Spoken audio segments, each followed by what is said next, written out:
Okay, so let me finish the codings a little bit faster so that maybe you can run these codings by yourself.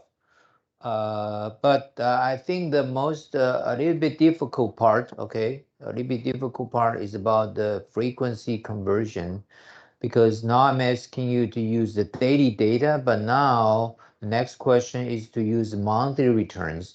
So now you have to be able to convert the frequency of the data from daily to weekly or to monthly, whatever. Okay, so let's focus on question two. By Q1, use monthly returns to calculate answer to question one. Let's see the question one. Yeah, okay. The question one, we already get the MVP weighting.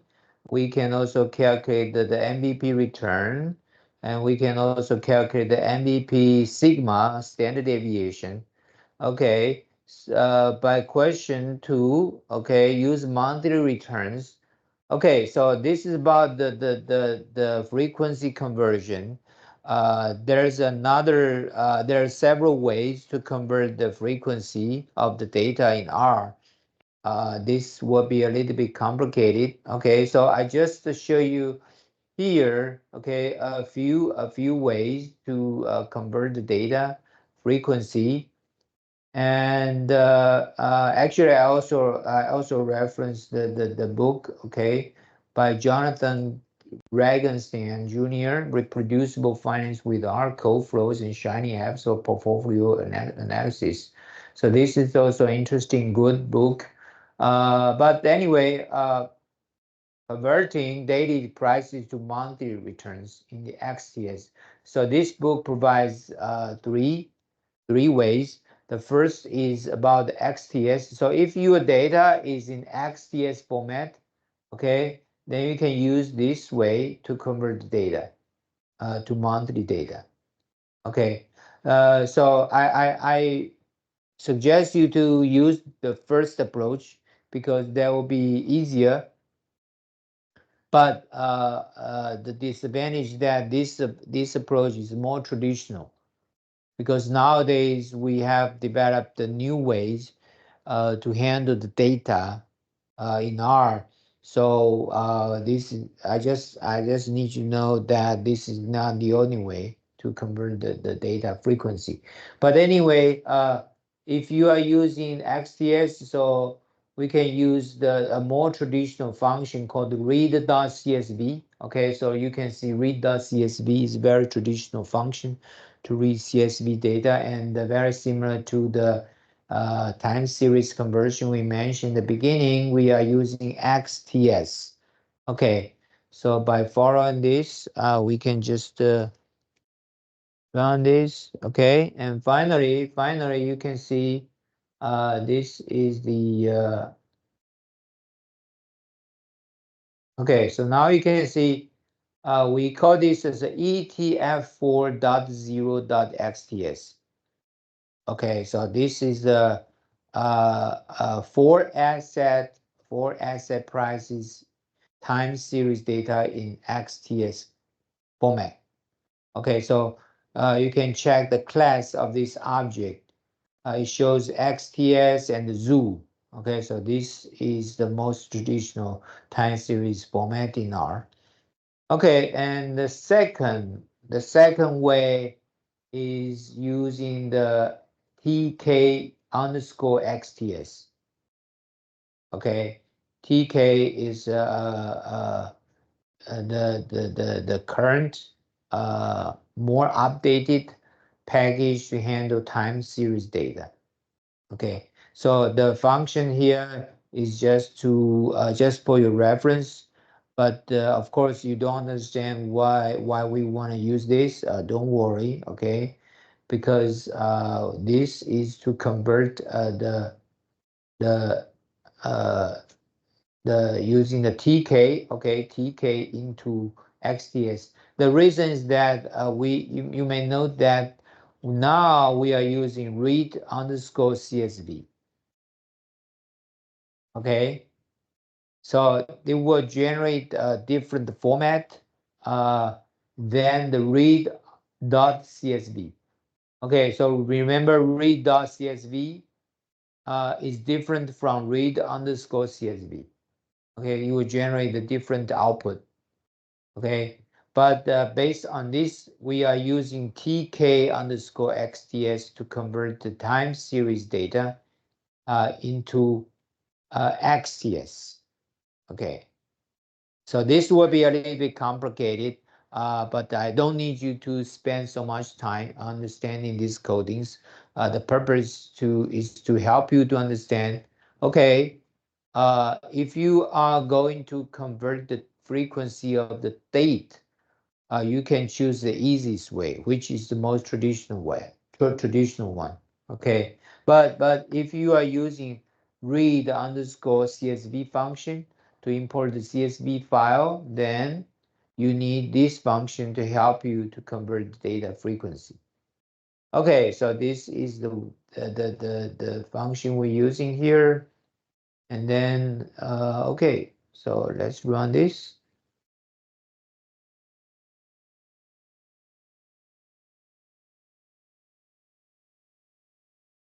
On this.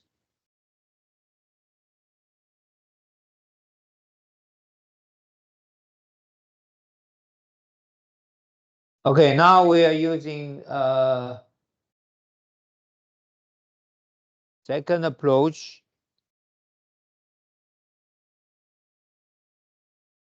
Okay, we are using the second approach, ETF 4.1.xts.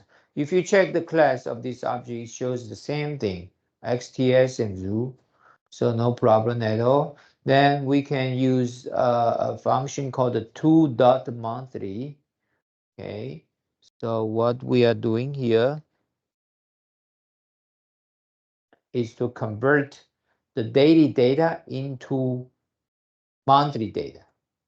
Okay, so now you can see we can originally we have a daily data, right? But you can see if we use to.monthly, then we can convert the data into end of month data, because we specify index at to be less of.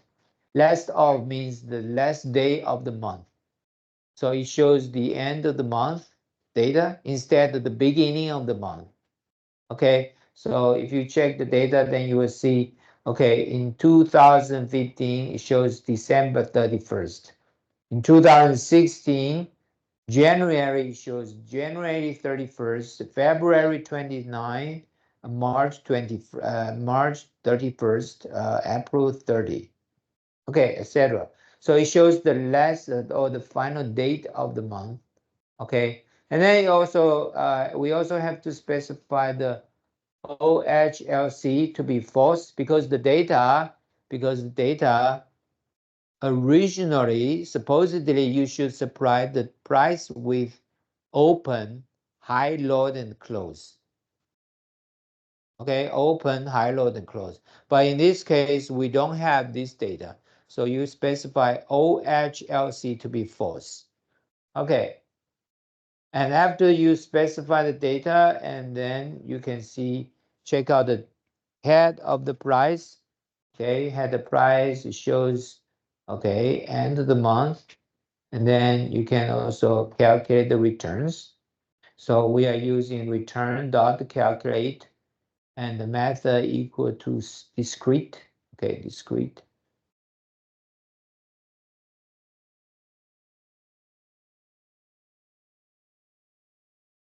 Okay, down below here is another approach to convert daily price to monthly returns in tidyverse. Okay, but don't worry, we can just skip this part. Okay, it's not that important, but it just shows you, okay, maybe you can use the dplyr package to help you to convert the data into the monthly data. Remember what we learned the last semester, we've been using dplyr packages a lot. Okay, I remember the coding like gather, group by, and the mutate, select, and spread, and slice. Okay, So this is another different way to convert data. Okay. Okay, so we can run this. Okay, now you can see the data return.end.dprior. It shows a table. So this data, this variable is in table format. We can see we have a column called date, and then we have x0050, x0056, etc. Okay, and then you can see this is the return, the monthly return. Okay, and of course you can also use a different package like tidyquant, tidytk package to convert the data. Okay, but maybe we can skip this. Okay, and of course maybe in the future you may need to convert data into weekly data. Okay, I also provide a weekly data example just for your reference. And finally, we can also use TIBO time to convert data. But TIBO time, I just modify some codings because I found if you just using the original coding, it's not gonna work because there will always be some bugs. Okay, so the problem is about this. Okay, we can't use the gather. Okay, we have to use the different function like pivot longer. Okay, pivot longer and pivot wider. Okay, to replace the gather and the spread. Okay, so this is the final result. Okay, so here are a few ways for you to understand how to convert the time frequency into different periods like weekly and monthly. So this is a very common case in finance, especially for financial data. Okay, if you of course in the future, if you are handling the high frequency data, it will be more challenging. For example, maybe you can download the stock price every minute. Okay, every minute closing price. So maybe you need to convert the minute closing price into hourly closing price. Okay, but never mind. Now we are doing the monthly data. So now let's move on to the second issue. Based on the monthly data, then we can also calculate the sigma. Also, we can calculate MVP. So let's just run these codings here. Okay, after you run this coding, you'll get the result. Okay.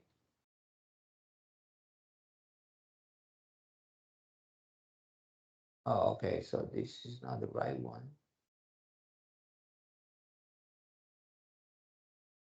So based on the monthly returns, oh, okay, so this is weekly return, right? Okay, weekly return.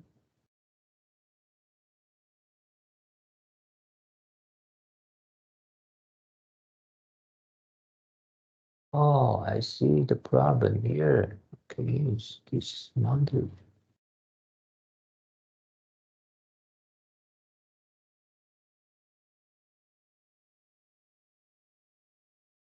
Just a minute, this is a month. Okay, I need to. Okay, this is monthly return. Return.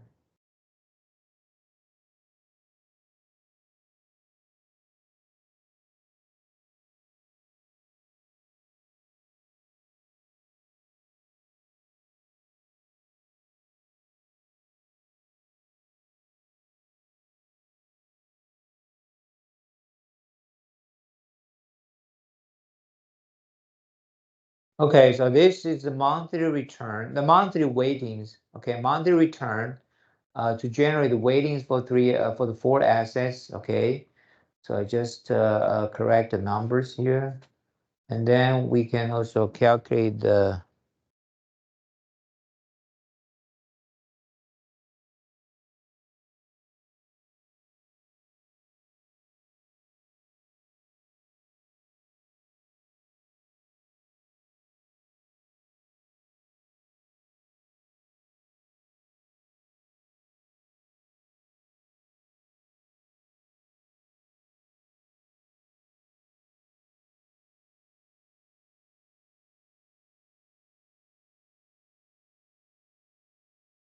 Okay, so this is the monthly return here.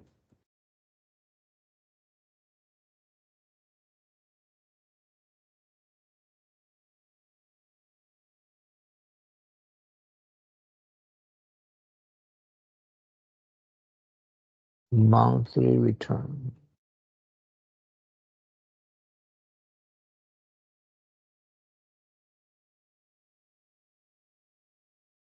Okay, so this is a monthly return.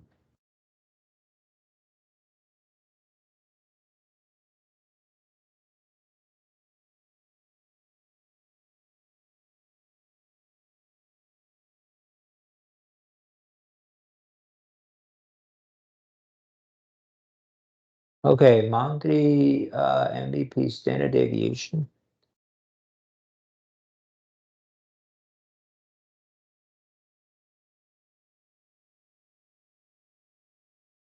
Okay, so this is about the monthly MVP return and standard deviation.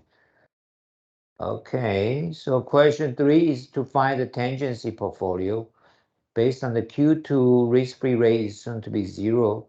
So now I'm also following the formula we mentioned before to set up the RF to be 0, okay?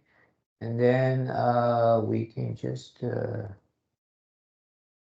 mu V.108.9.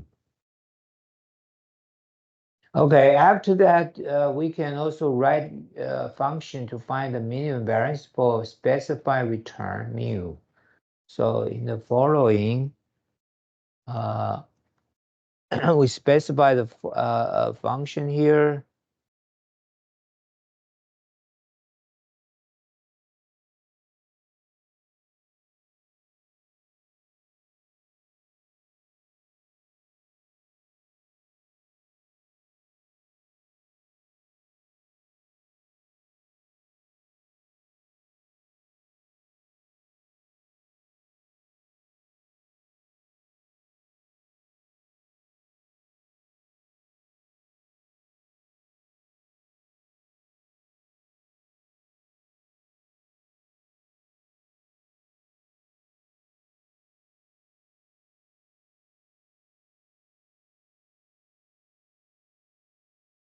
T.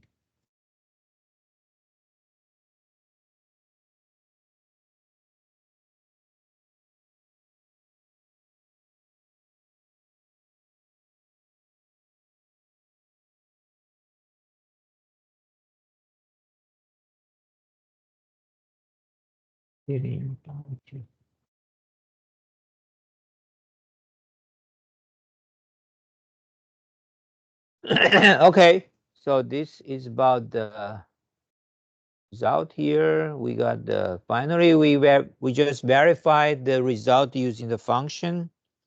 Okay, just verify the result using the function, and we'll see. Okay, finally the weighting for the 4 assets is this one. Okay, so just to make sure this is the same as the one we get in previous example in our tangency portfolio here. So you can see this is the weighting for the 4 assets weighting in our tangency portfolio. And then we can also calculate the standard deviation of the portfolio, which is 0.04423. You can also check this one. Okay, the standard deviation of the tangency portfolio is 0.004423. Okay, it's the same as, it's totally the same. Okay, so finally we have completed the result in this way. Okay, any other problems about this? You can try to run the codings I gave you on Tron class and to verify if it's working or not. Okay, so in your homework, sorry, today we don't have enough time to cover the vector model yet. Okay, so next week we're gonna move on to the vector model. That will be basically the model is different. The only difference is that we are using different ways to calculate the covariance matrix. That's it. All other codings are the same. Okay, so you have to make sure that you are familiar with the process of the lecture today. I told you here because in the next lecture, you just replace the covariance matrix with model, with the factor model. Okay, we can derive a different covariance matrix. So based on different covariance matrix, we'll get the different results of the weighting. Okay, so this is important. So that's why I spend so much time describing the process of how to derive the MVP portfolio, how to derive the efficient portfolio, and including the tangency portfolio. Okay, so this is important. So this week I will give you homework. Let me see. I have homework for you here.